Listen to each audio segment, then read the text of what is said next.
Mana bu mana hozir mana elchilarimiz o'zaro tajriba almashishyapti. Bahramjon akam juda ko'p tajribalarga ega, o'zini bilimlarini sekin o'rgatadi. Bismillah. Bismillah. Allohu akbar. Bu arini Alloh oyatda, Qur'onda zikr qildi. Mana Nahl surasida. Nahl surasida zikr qildi Alloh. Buni shifoligi ham nihoyatda kuchli. Nihoyatda kuchli. Mana ari.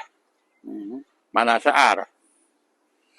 Mana bu to'planayotgan asal. Qimillama. Mana bu to'playotgan asali, yaltirab turgan tepadagi, mana unisi pechatlagan, mana shu toza asal mana. Pasi. Bunisi pechatlangan. Pechatlagan. Mana shu pechatladi mana. Eski pechatlagan. Mana bu yangi ochiq chiqayotgan ishchi arilar. Ishchasalar. Ishchi arilar, urug'lar. Pishgan urug'lar. Mana maytlarda qimillama. Qo'yib oling. Buni chaqib bor. Yo'q, sen qimillamaganda o'g'lim. Senga qo'naveradi. Endi bu arini sal orqaga tortib olmasin. Arini bo'lmasa maskani kiyib olsin. Chaqishiga chidasa, ari boqadi. Ari boqadi. Bu nevaralaringiz bular? Ha, bular. Hop, hozir operatorimiz yo'qligi uchun iltimos qildik. Nabiralar. Mana bu mana yangi tashalgan operatorlik qilyapti. Mana yangi ramka bu. Yangi ramka qo'yildi ramka. Mana bu yangi ramka, mana yangi ramkalarga mana tuxumlar qo'ygan. Mana shu yerda hozir ko'rinmaydi, sal qorong'iroq bo'lib turibdi. Ovqatlari bor. Yangi ovqat kelishni boshladi shu 2 kun, 3 kundan beri. Bu yerda havo tog'li rayon. Tez yomg'ir almashtiradi. Yomg'ir tez yog'adi. Juda ko'p yog'adi. Bular mana shu xullas mana bu yerda hozir mana shu yerda nechta oila bor? Bu yerda 3 ta oila bor. 3 ta oila. 3 ta oila. Mana 3 ta oila bunaqasiga bunday olib ko'rsating. Hojib bor. Lave. Bitta savol bor. Bu yerda 3 ta. Lave. Hop. Endi hozir ari bu bitta uyga. Uyga belgini ko'rsatdi. Nimaga to'sqichga nima to'qidi deydi. Belgini ko'rsatdi. Endi ramkani qayerga qo'yamiz? Ramkani mana bu yoqqa olib keling. Mana qo'yilgan joyi mana o'zi. Oxiridan ikkinchisiga qo'yasiz. Yo'q, chekkadan ikkinchisiga. Mana bu oxiri hisoblanadi. Mana bu asosiy bosh. Mana bu to'sqich. Mana bu to'sqich. To'sqich bu boshi. Mana bu oxiri. Mana shu oxiridan bu bitta bag'iga qo'yasiz. Mana ikkita qo'yilgan. Ikkalasiga yonma-yon qo'yilgan. Bular tortgan. Endi bu yerga qo'ysangiz bet issiq bo'ladi. Ari zich bo'ladi. Buni tezda to'qiydi. To'g'ri. Buni tezda to'qiydi. Ari zich bo'ladi. Endi buni bu yoqqa ko'rsating. Bu yoqqa ko'rsat. Mana bu birinchi mana bu alaqaga qo'yilsa mana bu. O'shtamjon. Mana birinchi joyga qo'yilsa, to'qiydi, lekin karboshka deydi, ovqat qo'yadigan, ovqat qiladigan ramka qilib qo'yadi. Ya'ni bunga tuxum qo'ymaydi. Ovqat qo'yadi. Uni qo'yish kerak o'zi. Ovqat ramka qilib qo'yadi agar mana bu bekka qo'ysa. Mana bekka qo'yilgan, hozir mana ochib ko'rsatdim. Tuxum qo'ygan o'zi. Tuxum qo'ygan. Arini qalinligi ham yaxshi. Arini qalinligi yaxshi. Mana yangi ramkani o'zida mana ari zich turibdi mana. Arini qalinligi, yaxshiligini ko'ryapsizmi mana? Mana bu o'sha chiqayotgan arilar. Mana arini ko'ryapsiz, mana shular isitadi. Isitib bularni boqadi. Bu ishchi ari. Ishchi ari. Ishchi ari bular. Hozir sizga ona erkak arini ko'rsating. Erkak ari hozircha kam bo'ladi. Mana ona ari. Ko'ring. Oling mana baqab ko'ring. Mana ona ari. Ona arini ko'ryapsizmi mana katta mana. Bo'ldi. Mana ona ari katta. O'shdan. Ko'rdim. Ulug'oshiga o'xshaydi. Uzun, mana qora bu Karpatni alaqasi. Karpat zotidan. Karpat zotidan.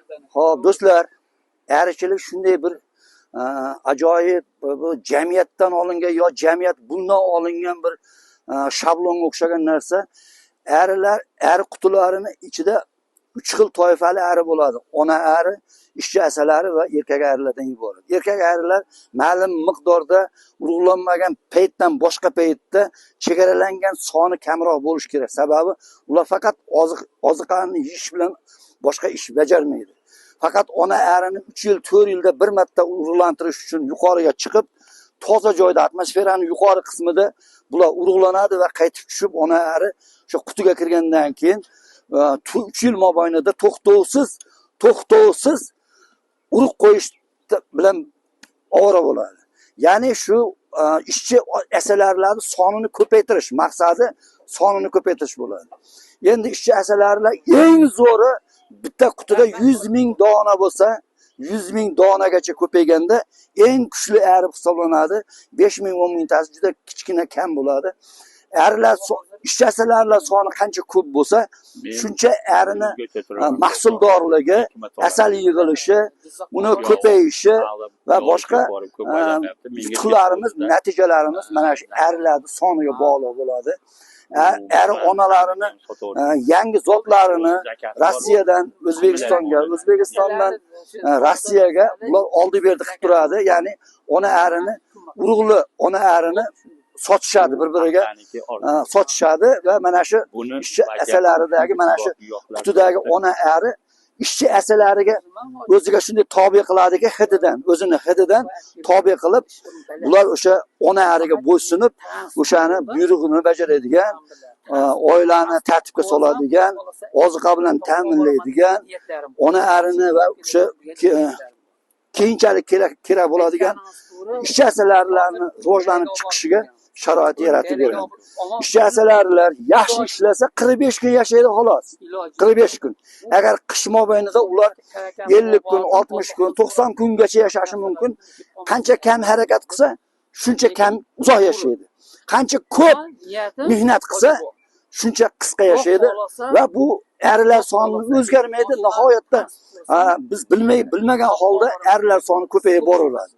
Endi agar 45 kun ishlab mehnatini, vazifasini bajarib bo'lgandan keyin u o'sha qutiga kelmasdan o'sha keraksiz joylarda, o'sha joylarda nobud bo'lib, o'sha yerlarda o'lib qolib ketadi. Hozir asalarlarni hop hayot haqida hozir o'rganish olib boryapmiz, tajriba almashyapti, kuzatishda davom etamiz.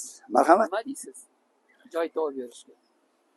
Endi joy topib berishga bu yerlarda joylarimiz hammasi serob, lekin mana yaqinda mana shu yerga pastga Namanganliklar qo'yuvdi. Tepaga o'sha bir oshnamni olib kelib qo'yuvdim. Ular Namanganliklar o'zi aytayaptiki, arimga hujum qilyapti. Seni aring meni arimni ovqatini olib kirib ovqat ichib ketyapti deydi. Yo'q, bu bo'lmagan narsa. To'g'ri, bo'lmagan narsa. Chunki ovqatni olish uchun birinchi o'rinda onani o'ldiradi. Hujum bo'lsa. Boshqaruvni yo'qotish. Poshshoni o'ldiradi. Ona arini o'ldiradi. O'ldirib, keyin ovqatni olib chiqib ketadi. Nima kirolmaydi bo'lmasam bunga. To'g'ri gapiryapti, to'g'ri. Chunki uni ona ari bo'ladigan bo'lsa, ona ari tirik bo'lsa, u buyruq beradi-da. Barom hoji aka, o'sha gapi haligi noto'g'riligi tomoni shundaki, arini quvvati yo'q. O'zi ishlanmaganligi uchun shunaqa sabab ko'rsatyapti. Aslida u mana bu teshigidan kiradigan joydan soqchilari bo'ladi. Begona arini birinchidan qo'ymaydi. Ikkinchi o'rinda o'sha ona o'zidan faqat shu qutiga mos hid chiqarganligi uchun hammasi tobe o'sha hidga tobe bo'ladi. Yana bitta qo'shimcha qilib qo'yamanki, hoji buva. Bu o'sha Namanganlik birodarimiz arimiz urib ketyapti degan sababi shuki, u noto'g'ri qiyom kuyadi. Noto'g'ri vaqtda qiyom kuyadi. Qiyomda shom paytida ari tinchiganda kuyish kerak. Qaytib kelganda. Chunki buni qiyomda hidi bor. Riski biladi. O'ziga tortadi. Keladi. Kuchli ari kerakda hujum qilishi mumkin. Agar slabi bo'lsa arisi, kuchsiz bo'lsa, haqiqatan ham hoji bo'lib aytgandek, enasini o'ltirib, qiyomni ochib ketaveradi. Bu to'g'ri. To'g'ri Mana Alloh o'sha Nahl surasida ham aytayapti. Ha. Nahl surasida aytayapti. Masalan, rus tilida jeneskirot, muzskirot degan narsa bor. Ha. Rus tilida. Ingliz tilida ham xuddi shunaqa. Ha, Ingliz tilida ham xuddi shunaqa. Lekin o'zbek tilida yo'q. yo'q. Bitta masalan Yo'q. U jon bilan xon qo'yib qo'ysa bo'ldi. ha, to'g'ri.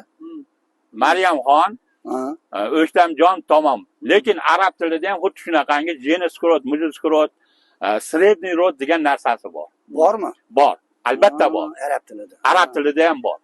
Endi masalan mana shu u arab tilidagi o'sha anaqasi 3 ta belgisi bor. Toy muannas deydi, toy muannas deydi, toy marbuta deydi. Keyin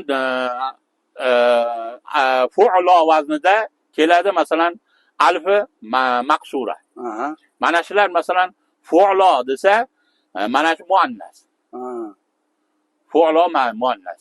Afalu muzakkari. Xuddi shunga o'xshagan erkaklar, xuddi shunga o'xshagan endi o'sha sredniy rod degani, ya'ni erkakka ham ayolga ham ishlaydigan alaqasini aytadilar. Xuddi shunga o'xshagan nahlun asalari deyapti. Agar buni nahlatun bo'lsa, o'sha jeneskiroti bo'ladi. Lekin bu muzakkar muannas ishlatilyapti.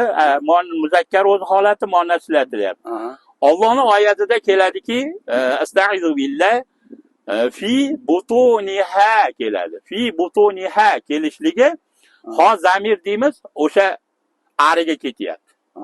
Ariga. Muannas kelib, o'zi Yo'nalish. butunuhu bo'lish kerak edi. Fi butunihi bo'lish kerak. Hi bo'lish kerak edi. Lekin bu yerda butuniha bo'lib ho zamir kelyapti.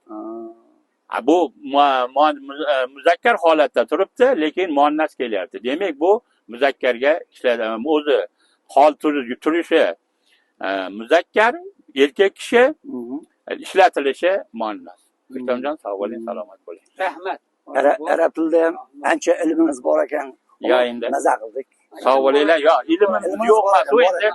Yo, endi uni ilmi bor demaydi. Endi shunchaki bir qiziqish bor xolos. Yaxshi. O'qigansiz bilasiz-a? Ya endi qiziqish bor xolos. Shuncha ma'lumotlarni. Alloh Juda rozi yaxshi. bo'lsin. Hop, erlar haqida ma'lumotlarni oldik.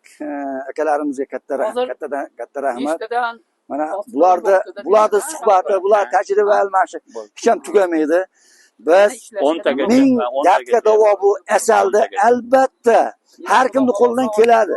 Yetishtirish, buni ko'paytirish keladi. Kimga qiziqsa qilsa bo'ladigan narsa. Lekin bu asaldan davo topganlar mingdan ming. Shuning uchun ko'pchilikni tashviq qiladi. Mana shu asalda doimiy tog' asallarini iste'mol qilinglar. Har xil kasalga bu mo'tadil mijoz. Issiqqa ham, sovuqqa ham bir xil ta'sir qiladigan narsa. Ayrim odamlar asal yesa davlen ham ko'taradi. Yo'q, noto'g'ri. Bu mo'tadil narsa bo'lganligi uchun shifobaxsh. Mana nihoyatda shifobaxsh. tog'li go'zal manzara, propolis bor. butun gullardan, ne'matlardan yig'ib kelgan asallarni albatta iste'mol qilinglar. Biz videolarimizni tomosha qilinglar. Qo'llab-quvvatlanglar, like bosinglar, bir-birlaringga, do'stlaringga jo'natinglar. Sizlarga hoji akalar, sizlarga kattadan katta Salomat. sog' bo'linglar. Sog' bo'ling. Rahmat. Rahmat. O'chiring.